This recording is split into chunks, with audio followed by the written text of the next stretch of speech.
What's up, guys? I'm going to do another tech talk, and I'm going to break down the way I use modulation of Quadrax for the carbon filter. There are two special things that we need to sort of keep in mind when we're doing this patch.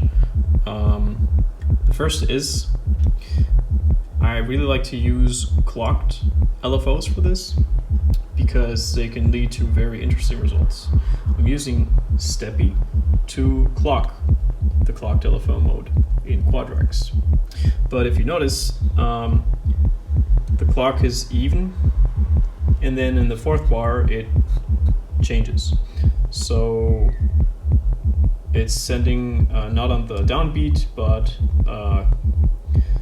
1/16 notes too late, and it's sending three quite quick notes. And so what this is going to do is that the clocked LFO is going to try to guess and always adapt to whatever incoming clock is coming. But because the clock is shifting,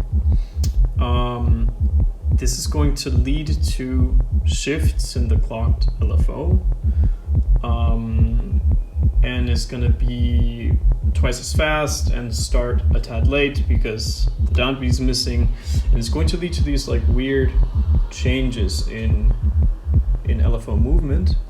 But it's still, everything's going to be in time, so it's always going to be at least at the time of the clock that it's receiving, or a division of that, or a multiplication of that. So that's the really cool thing about using a clocked LFO.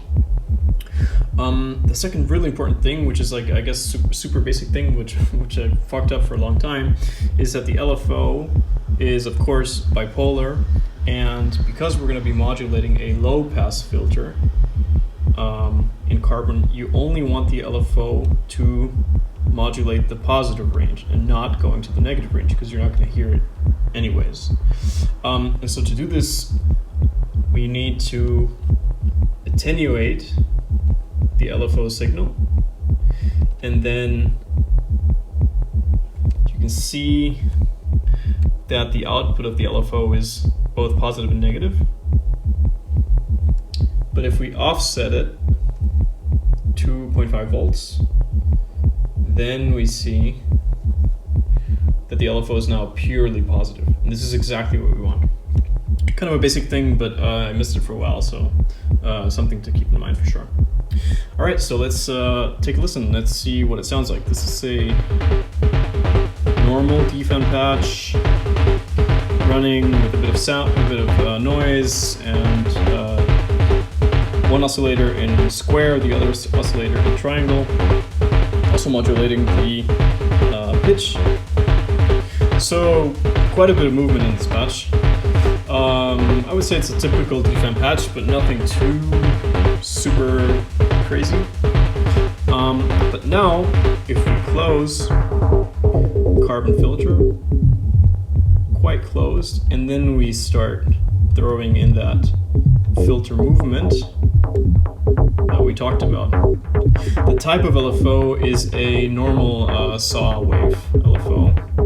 So I find this to be the best for sort of percussive movement. So you can hear it's a completely different sound.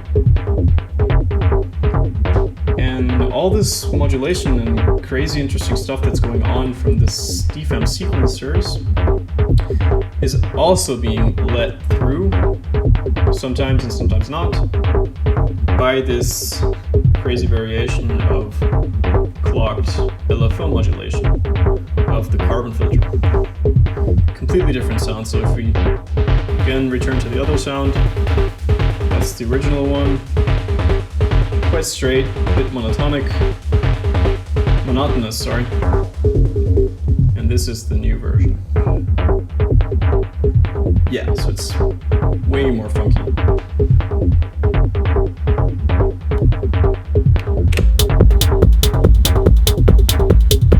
Yeah, that's it.